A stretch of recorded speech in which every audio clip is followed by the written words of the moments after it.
Good afternoon, ladies and gentlemen. This is your boy CIZZY Live Action, Kansas City, Missouri, and we are back with another episode. Matter of fact, we are back with episode 84.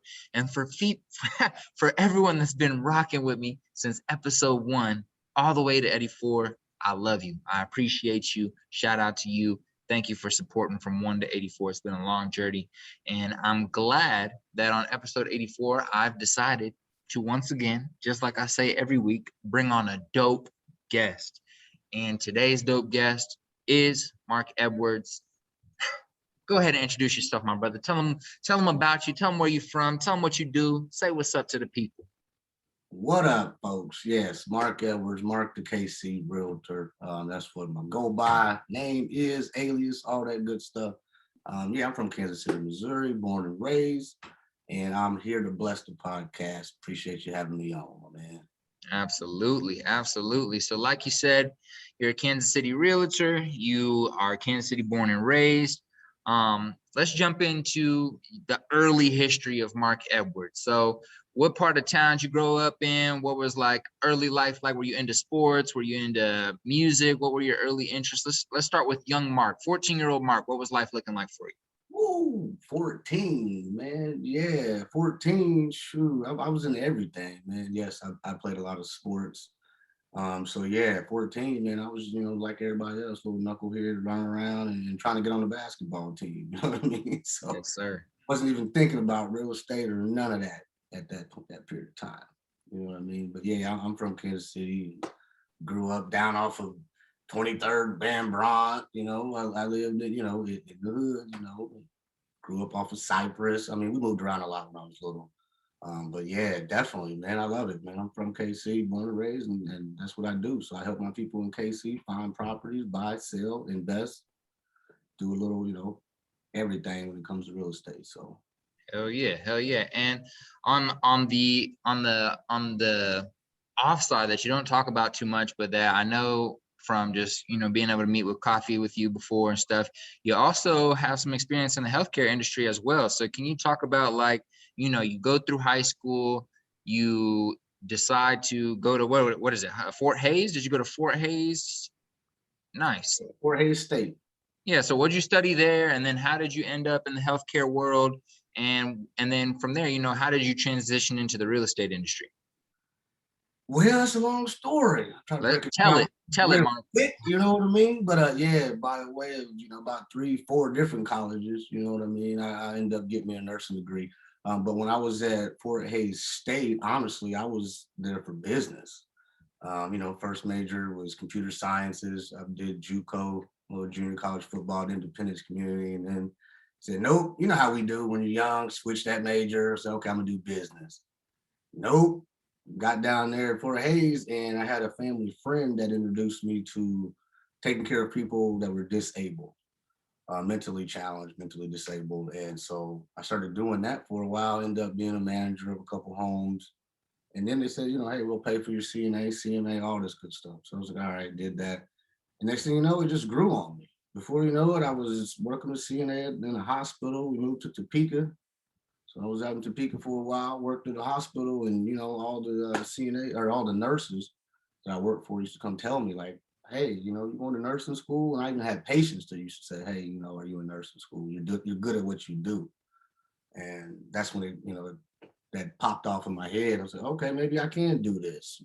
So went to school, man. I went to Washburn, got my LPN, got licensed, and soon as I got licensed, the whole plan was, I'm out of here. I'm going to KC. I'm going back home. Moved back to KC, and I ain't stopped since, man. I don't tell people I still do nursing, obviously, because I keep my license active, but I still do nursing, once or twice, a week or something like that, because I still enjoy helping. So that's what I do. But yeah, so I've been doing healthcare probably 15, 17 years. And so it just stuck with me. But, I just started getting that real estate bug. And, I said, hey, the COVID started and everything started getting crazy, as you know. And so I'm like, no, let me try to transition and put that to the side a little bit and start focusing on more of this real estate thing, because when I was doing nursing, I wasn't getting to where I wanted to be. financially. And then, as everybody knows, it's stressful. So, with all the stress and everything, I said, no, I need a break, took a break, and, started diving into real estate. So here I am today, been licensed for about 3 years and love it. Started out wholesaling and jumped right in and ain't looked back since. I love it. And can we kind of talk about some of like maybe the character traits you built upon, or the skills or qualities that you learned or acquired during your time in the healthcare industry that you've been able to apply, or certain principles or behaviors that you've been able to apply to your time in the real estate industry? Yeah, definitely. I think they kind of go hand in hand. I mean, even though they're different, but it's still customer service based. A lot of people look at nursing, they don't think it's customer service. It is customer service based. We got to take care of our patients. So, with that being said, I just try to take that from what I've learned in my customer service, taking care of people, and translate it into real estate. You're still taking care of people. And so I learned in nursing, it's the little things that make people happy, or, make them remember you, So, like they say, it's how you make people feel. So that's what I try to do in real estate. And I just try to make sure I pay attention to those small details, things like that. And just being compassionate, empathy, showing that you care. And then on top of that, being patient. You got to have some patience in this game as well. So, no, I just try to take all that and wrap it up and put it into, real estate. Love it. I love it. And you mentioned that, you've had your license for 3 years, but you started off in wholesaling. So when you started off with wholesaling, a lot of people, a lot of young kids out there that might be listening to this podcast might have looked up, what wholesaling is, what is required to be a wholesaler. And there's this constant argument that, oh, you should get your license or you shouldn't get your license. So what are your thoughts on that? Did you have your license before you started jumping into wholesaling? Did you not have your license? What are your thoughts on people that are coming up right now? Should they acquire their license before getting into that game? Or just share some of your insights on wholesaling, and maybe what you would suggest young people start doing now to prepare themselves for the future when they jump into the game. Yeah, man. Wholesaling, it's a rough little game, man, especially starting out. And a lot of people see the stuff on YouTube and the videos, and they think it's glamorous, it's easy, and I got checks coming in, and they don't realize the hustle. And for me, I'm like, oh, I can hustle. I'm gonna do it. It's no problem. I'm a hustler. I can do this. And it's a rough hustle. Getting in first, no, I was not licensed. I just started reading more books. I just started reading and tapping in. I went to a forum called Bigger Pockets. Anybody that's interested in real estate or investing, I would recommend going to that forum. It's called biggerpockets.com. And I get business from Bigger Pockets, and I learn so much. And they give out so much valuable information and stuff like that. So, yeah, I just started reading books. And, eventually, they say there's that analysis paralysis where you're just reading and trying to learn. And eventually I was like, look, it's just time to jump in.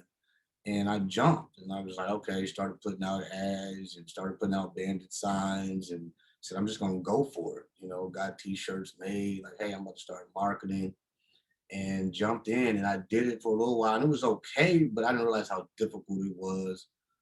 Took me about 4 to 6 months to get my first deal. And it's rough, and it's all about communication, and it's all about follow up, and it's all about consistency. So, those are the things that I say is important when you're doing wholesaling. I mean, you got to follow up. That's number one. And then number two, yeah, you got to be consistent with your marketing. And, you got to be patient, have that faith, and you got to have a little hustle in it, because it is a grind. And can you kind of explain to people who maybe haven't looked into wholesaling, like, how do you make money in wholesaling? What does that look like? Like, what exactly does that even mean? And yeah, let's start there. Well, wholesaling, pretty much what it is you're reaching out to these distressed properties or sellers. And that's the thing too. It doesn't necessarily have to be a distressed property. It could just be a seller that's looking to sell, and they just want to sell fast, or whatever the case may be. They don't want to use a realtor. So you approach them and say, hey, I'll give you a cash offer, or I work with investors, and I'm going to bring in an end buyer to help ease your stress and your pain. And we'll take this off your hands. And that way you don't have to worry about any realtor fees or anything like that. And hopefully it's a stress-free process. And so the way you make money is, yes, you get the house under a contract at an agreed price. Say it's a house for 75,000, whatever, right? So you got an agreed price at 75, but after repair value, or it's gonna, bring in about 150 or 200, then yeah, so then you have a spread there. So then what you do is you just go find that buyer, that end buyer that's gonna go ahead and pay a little bit extra than what you have it agreed for. So say we have it agreed for 75, most people are looking for at least $5,000. So you're like, all right, I want 5K, so they might list it for 85. Get down to that number that you want of 80. See what I'm saying? So, and then you get that spread that's in between. So you would get that 5K or the 8K, whatever that price or that spread is in between, you get the difference. And it's called an assignment fee.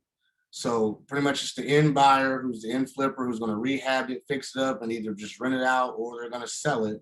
Is the end buyer. He's the one that's actually purchasing the property. And you're just the guy that has the assignment contract. You're signing that contract to this end buyer. And pretty much it's like, well, he's paying you $5,000 for that contract. So, you got wholesalers that make $2,000 and you got some that are making 10, 15 per deal. But it's all about reaching out to these distressed sellers. And it's definitely a way to make some money. In my opinion, it is. And it's a lot, attractive to people. It is very attractive starting out. But I just want to, like I said, caution people that it is very rough starting out, and it does take a lot of hard work. But yeah, and that's what got me really wanting to be an agent was I just wanted to learn more. And then not only on top of that, you go out and you reach out to these sellers and you talk to them, and then they ask you, are you licensed? And they look at you like some of them do, like maybe this guy don't know what he's talking about. Especially being a person of color, you're out here, you're going to go talk to these Caucasians and all these other different ethnicities, and they look at you, and that's the first thing they think is, okay, this dude's trying to hustle me, or he's trying to scam me and get over. So you have to have that, confidence, like, hey, I'm gonna do what I say I'm gonna do. And so you got to have that with you. You know what I mean? You got to have that faith, and you got to have that confidence and show them like, hey, no, this is what we do. I do it all the time. And so for me, just establishing that I know what I'm talking about, I was like, okay, I'm going to get licensed. That way I can say, yes, I've actually learned a little bit. I know what I'm talking about. So you get that credibility, so to speak. And when you did get your license, did you stay, focused on wholesaling, or did you start to transition into, trying to do the more traditional route where you're going in and you're helping people find their dream new home or their first time home buyers? Or did you stay in the wholesaling range, or did you play around in both fields? Yeah, that's a good question. Yeah, actually, that's pretty much what happened. I pretty much just was like, I want to learn this real estate side of the game as well as being an agent. And so I was like, you know what, I can probably make a career out of this. So why not? And it was by happenstance that, that I kind of stopped wholesaling. I jumped back in recently. But no, I really wanted to try to learn the craft of being an agent, which, you're still learning. There's always something that you can learn in real estate. So yeah, no, I still do a little wholesaling here and there. When I approach sellers, hey, I might list your home, and if they don't want to use a realtor, or if it's in a condition to where it might not be very appealing to the MLS, it's like, hey, well, maybe you can just sell this off market, and then we can just wholesale this, and you get the number that you want. But no, I said I'm gonna do everything when it comes to real estate. You can wholesale, property management, you can do leasing, there's so many things that you can do. You can get in commercial. You don't have to be just residential. And so, yeah, I'm just trying to take it one step at a time. And I'm like, okay, I'm just gonna hone my craft of being an agent, and then I'll get back into the other things. I try to do one thing at a time. When especially in real estate, you got things jumping at you, and you got so much content, you can kind of get scatterbrained. You're like, oh, let me try this. Oh, let me try that. And yeah, and that's when you get in trouble. So I just try to take it, slow. But yeah, I definitely am a trier. I'll be trying all the time, try different marketing techniques, different way to approach sellers. How do you talk to people? It's a psychology. It's a psychology game as well. Yeah, and can you jump into that right there? Like, how do you approach sellers? Because it's one thing to get your real estate license, but a lot of people are like, okay, I got it. What am I supposed to do now? So how are you approaching sellers, or how are you approaching people who are looking to buy? I know you kind of play around on both fields. I know you help a lot of first-time home buyers, and I know you also help people sell. So how are you finding these people? Once you get your license and you've learned a little bit of the foundation about the game, like, Are you going in there? Are you working for a company that gives you leads? Are you going out there? Are you having to go door to door? Like, what does that look like for somebody who's just jumping into the game? Yeah, man. It's like I said, it's a real estate agent is a hustle as well.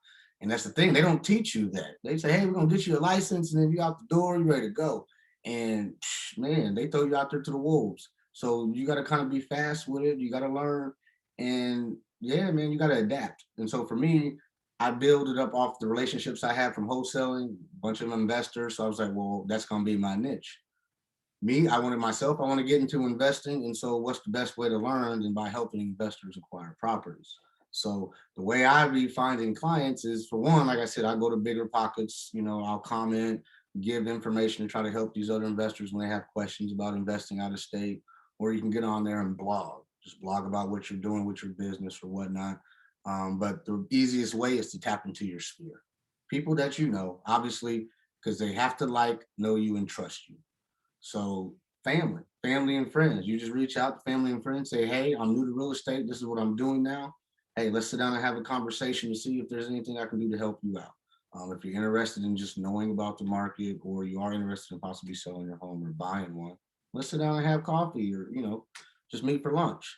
And so, yeah, that's how you slowly start building up your clientele, building up your database. You got to have a database to where you're reaching out to these clients, touching them often on a regular basis, just staying in front of people. So for me, I've just been trying to use social media as much as possible, just trying to let people know what I do and stand in front of people. And if you're on any of my social media pages, I do not say anything about nursing anymore. At first, I started out talking about it, and it's like, no, I don't want people to even see me as a nurse anymore. I want them to see me as a realtor that's going to help them. So I kind of, distance myself from that, to where, yeah, now everything I post, it's just real estate content. Just educating people, let them know that you know what you're talking about. And so, yeah, like I said, just gaining people's trust is the biggest thing.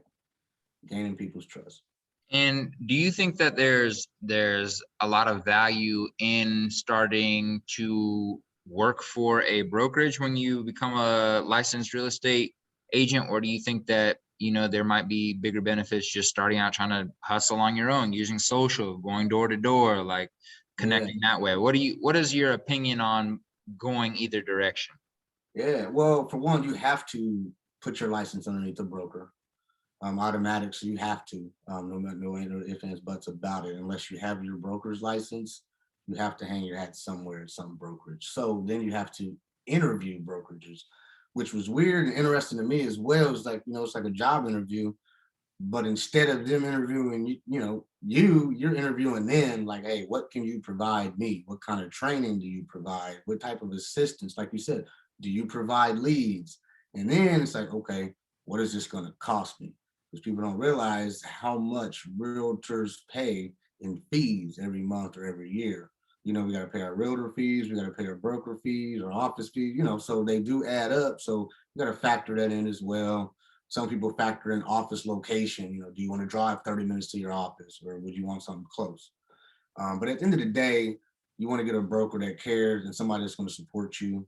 Not necessarily they're going to give you leads, because they can give you leads all day, but if they're not helping you convert these leads, what are those leads going to do for you? So, and that's how I picked my brokerage. But my very first brokerage I picked was way up north. And yeah, I was driving 30 minutes almost to the office. But that was for the commission split. And then you realize the training wasn't as good as you needed when you first started out. So I'm like, no. And so I jumped in with the big boys, with Remax, but also was a plus. The office is 5 minutes from my house. So it's a plus. It's been a win-win. But yeah, when I started out, I door knocked. I certainly did. You do open houses, you door knock around the neighborhood, introduce yourself, things like that. You can do mailers, sending out mail. Obviously, that costs. And so that's the thing. People don't realize that, you are your own business. So you have to market yourself. You have to brand yourself. And, you can get with some brokerages that'll give you leads, but they're going to, you're going to have to pay 50% most likely. So every lead you convert, you're going to have to give them some money. So I do have an agent in my office that provides me with Zillow leads, to where, I do have some leads that come in, but, converting Zillow leads are tough. You only convert like 0.4% or 4%. It's rough. So you got to stay on them. You got to follow up, because half the calls you get, it's not even what you're looking for. and then they're on to the next one. So yeah, you just got to stay up, and follow up is the main important thing. Is just following up. You know, they say the strength is in the follow up. You know, so.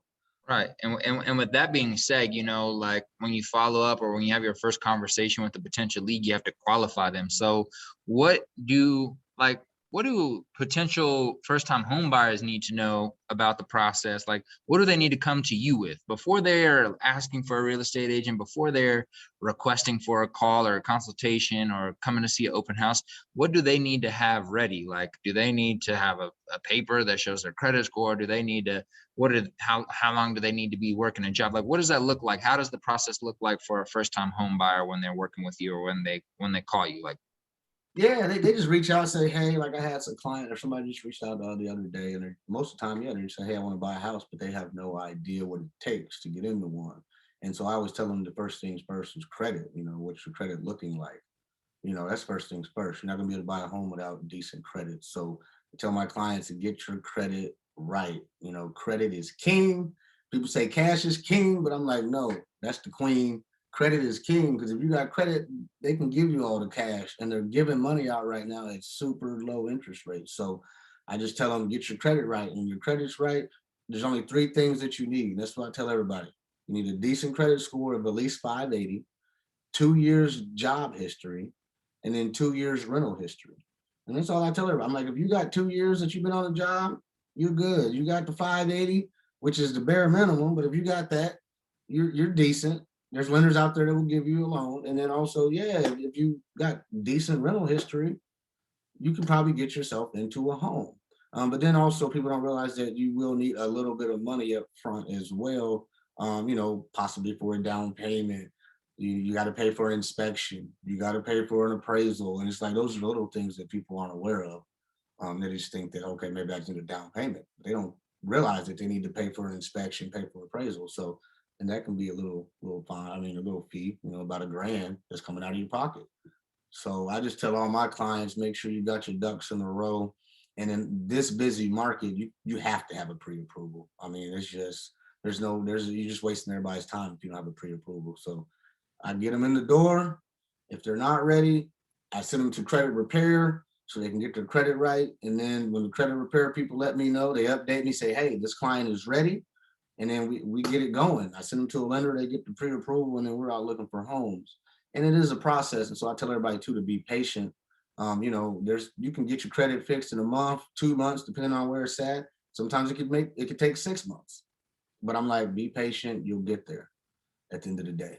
And so that's what I tell all my clients at the end of the day, you know, you'll get there. You just got to be patient and trust the process, you know.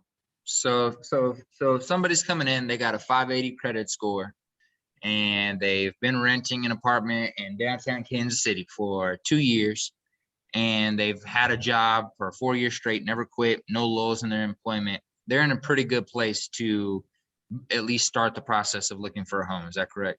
Correct. Awesome. And on the flip side, just kind of confirming what you said, on the flip side, if they come in with 580 credit score, but they've never rented something before, and they've been in and out of a job every 3 months, they're switching jobs, now their chances of getting a home are kind of dropping exponentially. Is that correct as well? Yeah, that's correct. Yeah, because these lenders, they like to see that you can at least afford your rent before they give you a loan to actually have a mortgage. So yeah, they just want to make sure you're paying your rent on time, make sure you ain't got no delinquencies, you know, no evictions, things like that. Um, you know, but also with the job, there's a way around the job though. If you're in the same field, that qualifies you. So say, yeah, if you're a nurse or a CNA or something like that, and yeah, because CNAs, they might change jobs, but if you're in the same field, then it qualifies you. Or say you get a new job, but that job pays more than what you were making, sometimes that'll help you as well, because you know they know you just got a raise, so that helps also. But you really want to be about 620. 580 is the entry level. It'll get you where you probably want to be. It'll get you into a home. But when you get to 620 or 640, that's when all the doors open up and you can get down payment assistance and all that good stuff, to where you might be able to get into a home with a little bit of $1,000, because they're going to do all that for you for having good credit. Got you. And by pre-approval, when you said, like, especially in this market where things are going, they're flying off the market, people are busy, you're saying it's best to just come to the agent with a pre-approval already. So what does that really mean for people out there who don't know what that means? Does that mean they have to go to a mortgage guy or mortgage office and talk to somebody? What does it mean to get a pre-approval? Honestly, it just means you got to talk to a lender, and yeah, they'll do a brief synopsis of your or summary of your credit history, and then they'll just give you a pre-qualification. They might say, "Hey, well, I'm pre-qualified for maybe a certain amount," and that's where people get confused. And they say, "Well, I'm pre-qualified." Well, there's a difference between being pre-qualified and being pre-approved. If you didn't give any W-2s or submit any documents, you're not pre-approved. So once you give them your W-2s and your tax returns for the last 2 years, they'll run it all. Within 24 hours, they get back with you and they'll say yay or nay. But I also want to stress though, I tell everybody, you don't have to be pre-approved, to come talk to an agent. I think I'll be honestly, that's the first step is talking to a realtor, whether you talk to me or not. Talk to a realtor. They will guide you and give you the right information you need to get where you need to be if they're a good realtor. So, and they'll be patient with you and they'll stick with you. Because yeah, sometimes it might take a year. I had a client that I worked with for about a year and a half, but we finally got her into a home. But yeah, you just gotta trust the process. But no, definitely, you don't have to have a pre-approval to go talk to a realtor. But if you're thinking about buying a home or investing or something, yeah, call a realtor and pick their brain, ask questions, see where you are in your situation, and see how they can help. So no, I just recommend anybody just talking to one first. I mean, regardless if they're pre-qualified or pre-approved, just get the process started. I love it. I love it. And for this question, it can be in the real estate industry or it can just be in your general life. But what's something new that's on the horizon? It could be cryptocurrency, it could be NFTs, it could be a certain type of real estate investing, it could be a certain sport, it could be anything. What's something that's on the horizon right now that you've been experimenting with? Me, I've been experimenting with I try to stay in my lane. But as far as real estate goes, I've been, experimenting with property management. I work with a lot of out of state investors as well. And, I'm always referring out property management. And so I've been learning just from observing and conversations and networking that a lot of people that are really successful in this business, they streamline everything. They might have, their wife's their person that does their admin work and does all the paperwork, and they're the realtor. Or they might have they might get their mortgage loan officer, number. So they get certified in that to where they can write your loans and they can help you buy a house. You know what I mean? So where I was like, well, how about I do the same thing and just streamline it to where once if they already trust me to buy a property out of state, then why not trust me to manage it for you? And so it's just another way to get more income and, to keep my clients happy. As I don't want to refer them to another property management company that's not going to take care of them when I know I can do the same thing. And so I just been learning, just trying to learn more about that, learning about the leasing and the whole property management game, and just trying to get that going as well.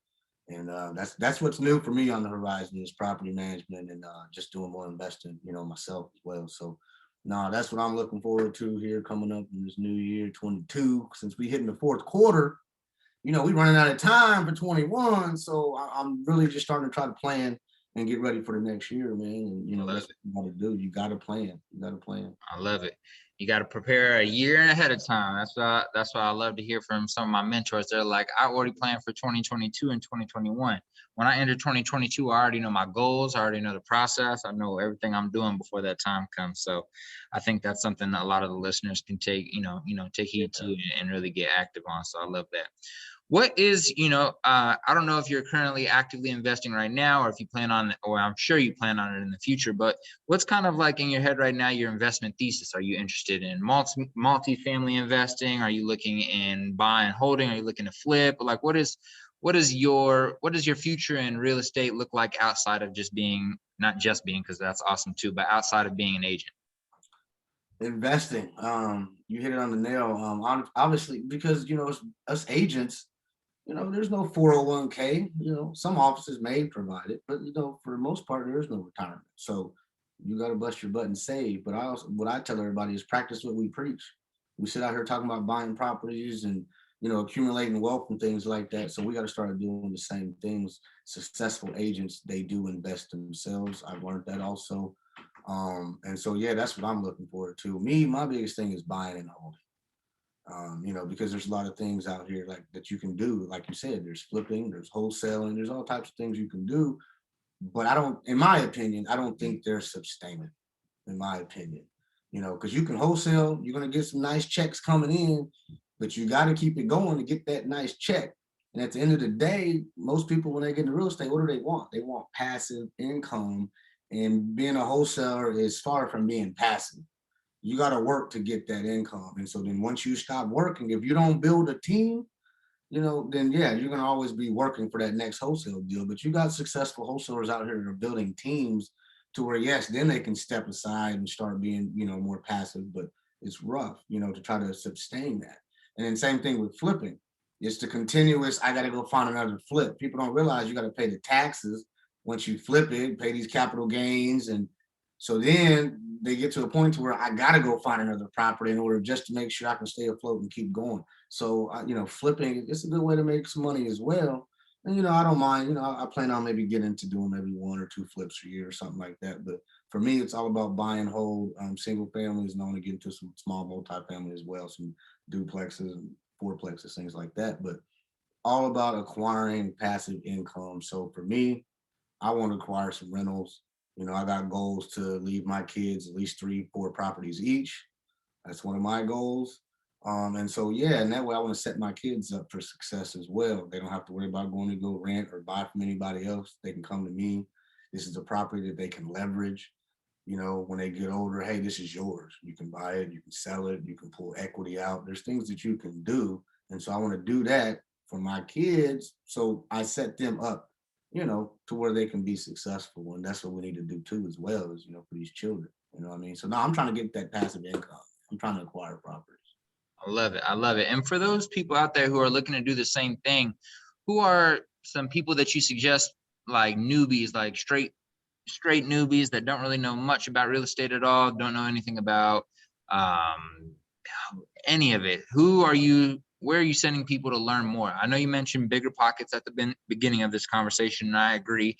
Matter of fact, ladies and gentlemen, that is actually how me and Marc Edwards actually got together for coffee for the first time. I found him on there in the Kansas City real estate agents market it, list out different agents for different cities. So I found him there, shot him an email, and we ended up grabbing some coffee at Panera Bread, and we've been maintaining a friendship here for about 1.5 years now, maybe 2. So definitely suggest people to hop on there. But where else can people find resources? Is there anybody that you really think is so good at explaining investing, or a specific type of investing, that you'd suggest people to buy a book from or watch a video of? Yeah, definitely. Like you said, Bigger Pockets, and honestly, I forgot that is how we met. But you're absolutely right. But see, folks, networking, just getting out there, putting yourself out there. But no, like I said, Bigger Pockets with Brandon Turner and David Green. They both got books out. Look them up for sure, because Brandon Turner and Dave, they're gonna explain it and break everything down for you. So definitely, reach out to them. But as you've had, previous guests on here that have already said, the Think and Grow Rich, by Napoleon. And then you got, because I got it behind me, matter of fact, I got one of Brandon Turner's books behind me. So you got to start surrounding yourself with this information. But then, of course, you got all the people that say Robert Kiyosaki's book. People always say that was the book that got them going. And I'm not gonna lie, when I read the book, it was one of the things that was an eye opener to me. And I mean, there's tons of people out here. I just say find somebody that you feel comfortable with and that you kind of gravitate to. Whoever piques your interest, dive into it. As long as you see that they're successful and they're not trying to give you some scam where like, oh, well, come and pay $5,000 to hear me talk or something like that, it's definitely profitable. And don't necessarily, push them to the side either, because you can go to some of these events and yeah, you're gonna have to pay, but you can learn a lot of information as well going to some of these events and networking as well. So I've learned that too. Like, don't be afraid to pay. Just make sure you're paying the right people. But yeah, if you're trying to get into wholesaling, check out Max Maxwell. He's got tons of content out. He's from North Carolina. He does a lot. And yeah, he's dope at the wholesale game. But yeah, there's so many out there. There's plenty. People in Kansas City that want to, reach out to people here. There's a lot of local people here that are killing it in the game as well, wholesaling. And I mean, they got Nathan Brooks over there with the bridge and things he's doing with turnkey properties and things like that. But yeah, there's a lot of people that you can reach out to. I would say just start networking. And for people that are local that are in Kansas City, we got many networking groups. There's plenty of them out there that you can reach out to. They have monthly meetups. There's the MARI, which is the Midwest Association of Real Estate Investors. They meet out in Overland Park. COVID changed things, so they started doing more Zooms, but there's tons of, you know, groups, investment groups. Get on Facebook, look them up, because there is tons of out there, tons of content. Get on YouTube, start learning. How a lot of people do a YouTube university. But yeah, that's what I recommend is start reading and picking up these books. And honestly, since I got into real estate, that's one thing it's helped me grow and helped me learn as I read more. Since I got into it, just so I can, hone in on my craft. So no, definitely tap into bigger pockets and definitely tap in with Brandon and David Green. So for sure. I love it. And that Brandon Turner book you have behind you, do you mind sharing the title of the book for people who might be interested? Let me get it. It's real. Hey, feel free. Real property investing, man. Right here. This is the book on real estate investing. He's got a few of these.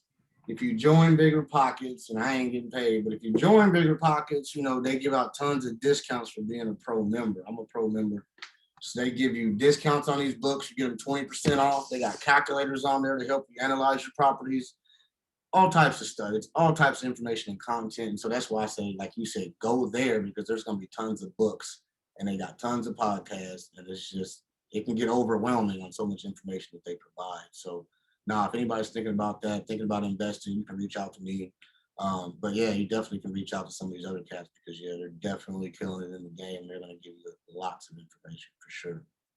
I love it. And this may be a hard question to answer, but can you share, in your opinion right now, what part of the Kansas City metro area is the best place to look for, some dope houses, not particularly for investing, but for first-time home buyers?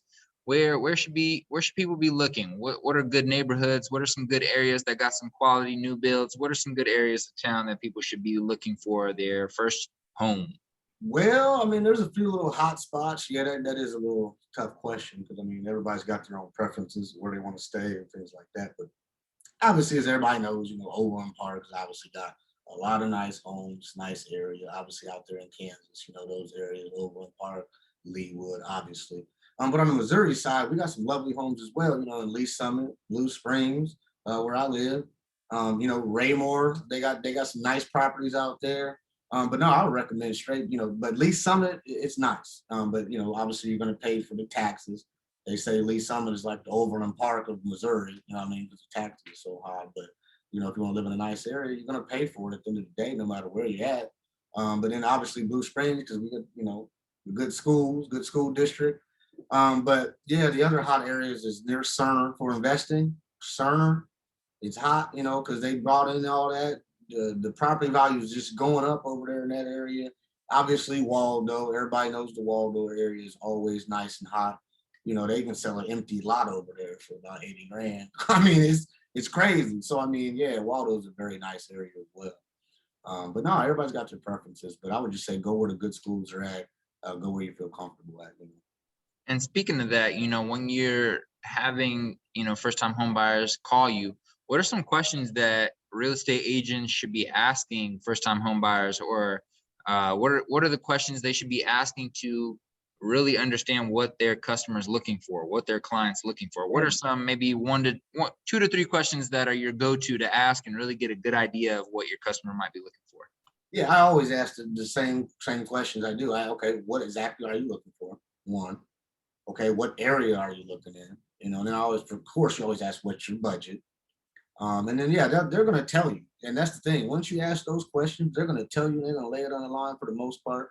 They're going to say, well, I'm looking for a 3-bedroom, 2-bath, and I don't want any, whatever. They're going to tell you. I got one that just told me last week. She said, I don't want any brown cabinets. I just don't want any brown cabinets. She just told me. So I'm like, okay. And so you ask, like, what features are you looking for in your home? Do you need a fenced in backyard? You know, do you guys like entertaining? Do you guys need a deck? I mean, you know, but yeah, you just got to pick their brain to get out, you know, what they really want if they're not forthcoming and telling you. But most of the time, if you ask those 3 questions, they're going to tell you. But yeah, no, definitely pick their brains and get it out of them. And then once you start seeing a few homes with them, then you're going to get a very good idea too of what their taste is. And then you just take notes. Like, okay, I saw they didn't like that. Okay, they did like this. And then you can start sending them more of those properties. But now I also tell my clients, you got to be open-minded, especially when it comes to your first home, because everybody knows when you get in your first home, your budget might not be where you want it to be, and you're not going to get that great lavish home that you want. But I always tell everybody that you most likely can get 2 out of 3. You know, so if it's location, you know, you want the amount of bedrooms, you know, you probably can get that. But if you're like, well, I'm stuck on 3 bedrooms, I mean, 3 baths, you know, sometimes you might just have to do a 3-2. You might not be able to get that third bath, or you might not be able to get the fenced in yard. Okay, you can just add that fence later. But I tell everybody, look at the bones of the house, see yourself in the home. A lot of times people see and they turn down homes over paint, or they turn down homes over cabinets. And it's like, you know, you make the home yours. You know, you can always add some paint. You can always upgrade a countertop or some cabinets, you know, but, you know, to each his own. Some people want that move in ready and they ready to go. So I get it. Everybody's got their own preferences. So I just try to fill them out, and I just try to be patient with them at the end of the day. I feel it. I feel it. And you've been around a lot of people in the real estate industry for the past few years. Would you say that you think there's some type of set formula for being a successful real estate agent, or does it vary? Do you think there's some type of direct path to being a great agent? I don't know necessarily if there's a direct path per se, but I would just say being successful just means you have to be consistent. And we all struggle with that. I struggle with that. But being consistent and just showing up, that is the main thing I think that that will help you be successful. If you're coming to the office or going to the office every day and you're showing up, and then while you're there, you're doing something, whether it's just making phone calls, sending emails, putting out content, but make sure you're consistent. And when I first started out, I was the same way. I'm trying this, I'm trying that, and I'm doing this, and doing market research, and I realized that I wasn't being consistent with anything. And we've even had talks about it. It's like, no, I just got to be more consistent. And so that's what I've been doing these last 2 months, is just trying to be more consistent and be more intent with what I'm doing. So I just say surround yourself with like-minded people that you can learn from, pick their brains, take them to lunch, whatever you can, ask as many questions as possible, and jump in and just show up, be active, be honest, and take care of your clients. You know what I mean? And that's it. At the end of the day, if you take care of people, they're going to give you a decent review and help you grow your business. But yeah, you can't be doing people wrong out here, because, as you know, hey, word of mouth is everything. And, you know, if somebody starts saying some bad things, it's like, yeah, that's all it takes for you, you know, for your business to go down. So yeah, you just got to be patient. You got to have integrity. You know, be patient and have integrity when you're out here, you know, trying to help these sellers and buyers, because you can run into some problems and you have to navigate these people through the problem, because they're looking for you as the expert. You're the professional. And so they're going to come to you with, okay, what do I do next? Or how do I navigate this? And so you're going to have to answer the questions. And, you know, and if you can't, go to another successful realtor in your office and say, hey, how do I handle this? If you got a good office, they're going to help you. You know, everybody should be willing to help you. So that's what I recommend as a new agent. I would just recommend jumping in, and whatever avenue you pick, far as marketing and branding yourself, just be consistent. And Love it. then it'll start, the dominoes are starting to fall. You know what I mean? Because like for me, when I first started, you know, like I said, I was all over the place. But here, you know, this year we're looking at, I'm about to double what I did last year. I mean, I've already doubled what I did last year. And so it shows growth. Right. And like people look at it like, well, maybe he didn't sell that many. But if you're doubling what you did the last year, that's growth. And so for me, I'm just all about growth. And you know, so that's me. I'm just trying to learn as much as I can and keep growing through real Love estate. that. I love that. And it's funny, I was talking to a mentor of mine the other day, and he was talking about money is a doubles game. You know, all you want to do is every time you want to double what you got. So it's like, oh, I'm making 1,000 a month right now. My new goal is to double that. Once you Yep. start doubling that, it's like, okay, now I want to double that. And the same thing goes in your savings. Okay, this month I'm going to shoot for $500. in 6 months, I want to double that to $1,000. What do I need to do that? And then you put a plan of action. Or if it's investing, okay, I want to have $1,000 in my Roth IRA right now. Next year, I want to have 2,000, and a year after that, I want to have 4,000, and then putting the plan in action to be able to make that happen. And the same thing goes for you, like you said, in real estate. Is like, okay, last year I sold 10 houses. This year I want to sell 20 houses. Next year I want to sell 40. Next year I want to sell 80. So, Yeah. I love that. I love that. I also recommend too, though, not to cut you off, but I just thought about it when you said that, is you have to start learning how to delegate, because we get so busy. You can be running around all day looking at properties or whatnot, and then you get home or the office, you realize you got all this paperwork to do. And this year I added a transaction coordinator on the team, and so that's something that's helped me tremendously. And for the first year and a half, I was like, no, I don't want to pay a transaction coordinator. Keep my money. I'll do the paperwork. Well, for me, I did it because I wanted to learn the paperwork, for one. But for two, I'm like, no, I want to keep my money. Well, you don't realize how much the opportunity cost of that time you doing paperwork, things like that. To where, so now that I hired her, I was just like, man, the light bulb went off. Like, now I can go focus on my clients and focus on more deals as opposed to spending more time doing paperwork. So yeah, you gotta learn how to delegate, and then every now and then you gotta learn how to say no too. Sometimes you gotta say no. Um, but yeah, man, definitely learn how to delegate as well. I love that. And speaking of bigger pockets, if you guys go look, I think it was maybe 2 episodes or 3 episodes ago on their podcast. I think they had half a podcast about delegation and that topic in general. So you guys should go check that out. So if you were to take your phone out right now and look at it, and you were to have to delete every app but 3, what 3 apps would you keep? Woo, that's a good question. I gotta pull it up. Let's see. You said what 3 would I keep? Yep. So if you had to keep 3 apps and delete everything else, what would be those 3 apps that you would keep and why? Oh wow. Well, for me, one, I'm big on social media. So I definitely would have to keep Facebook.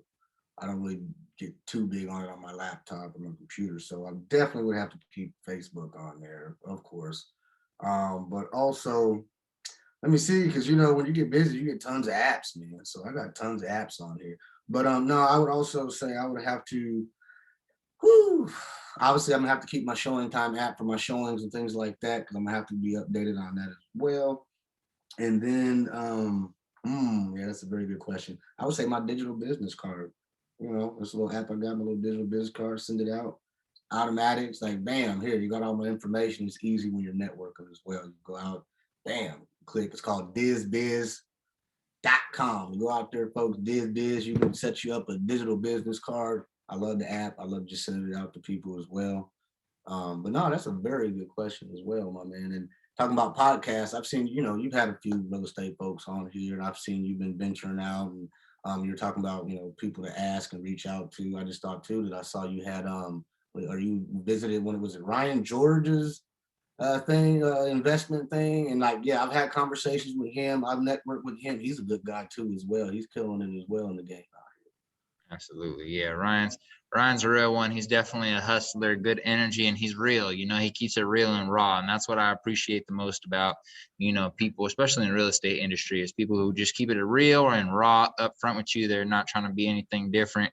No fluff, no fluff, straight down to earth. You know what I mean? I'm a real one. I'm a, while we go look at houses, I'm gonna make you laugh as well, crack some jokes, you know what I mean? And then try to educate you through the process as well, man. You know what I mean? You gotta have fun while you're working too.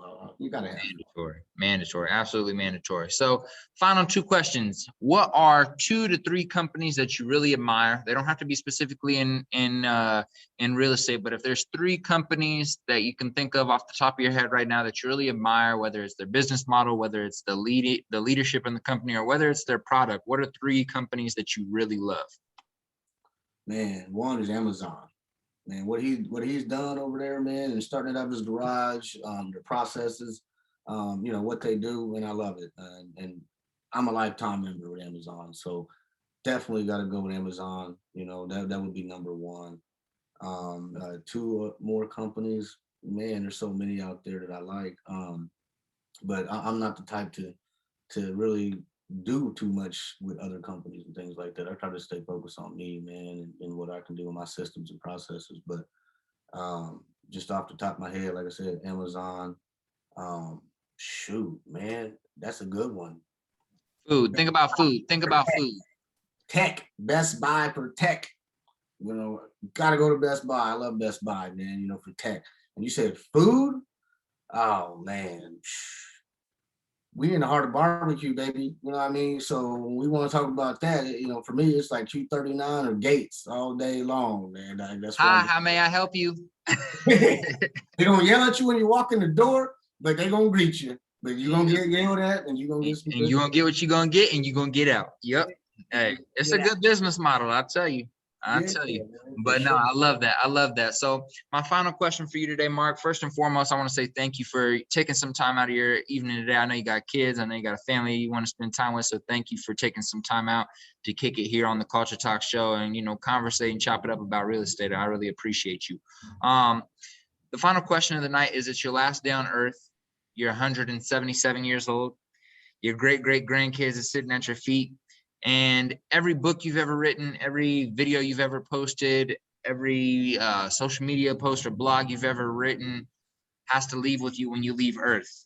And it's your last day on Earth. And you got to leave your kids, your great-great-grandkids, with one piece of advice on how they should live life. What are you going to tell them? Faith, baby. Have faith, baby. That is it, man. Without faith, work is dead, man. So you got to have faith no matter what you're doing in life, work, whatever. Being a business owner, entrepreneur, we always stepping out on faith. And, you know, sometimes we might not see the end, you know, in sight, or think that there is no end in sight, but there always is. And so, yeah, you got to start with a plan until you can get to that end. But I would say keep faith, man. You know, you got to have faith, man. So I would tell my kids to make sure you got some faith, man. Mandatory. Ladies and gentlemen, with that being said, that makes me want to say, go listen to some Nipsey Hussle before you go to sleep tonight. So make sure y'all go to listen to Nipsey. Make sure y'all go pray. If you are a prayer, if you're not a prayer, then, you know, do whatever you got to do to pick up your faith and whatever you believe in. So shout out to y'all. Marc, before we hop off today, can you let the people know where they can find you on social media and how they can support you in your business? Yeah, man. First off, like I said, thank you. I appreciate you having me on. I feel honored and blessed. I don't know if I, you know, can reach the status of some of your other clients you didn't have on here, because you do have some very dope guests. So yes, I feel honored and blessed to be here. So I appreciate you. Thank you, man. But no, they can just look me up, man. Marc the KC Realtor. I'm on Instagram, Facebook, Marc Edwards, Marc the KC Realtor. You can look me up there. You can always find me on there, man. I'm always trying to drop content. I got a couple of Facebook groups on there as well, you know, that I can add you in as well. But yeah, I'm Marc the Kansas City Realtor. I'm on Twitter, everything, man. Instagram, I try to keep it same, you know, with Brandon, as we say, try to keep it the same. But yeah, look me up, Marc the KC Realtor. You'll find me everywhere, man. I try to be out there as much as possible. And yeah, you can always hit me up, shoot me a message, DM, shoot me an email, markedwards@remax.net. I love it. Ladies and gentlemen, that is the final word of the episode today. This is Colin Stutzer, aka CIZZY, the Culture Talk Show, signing out.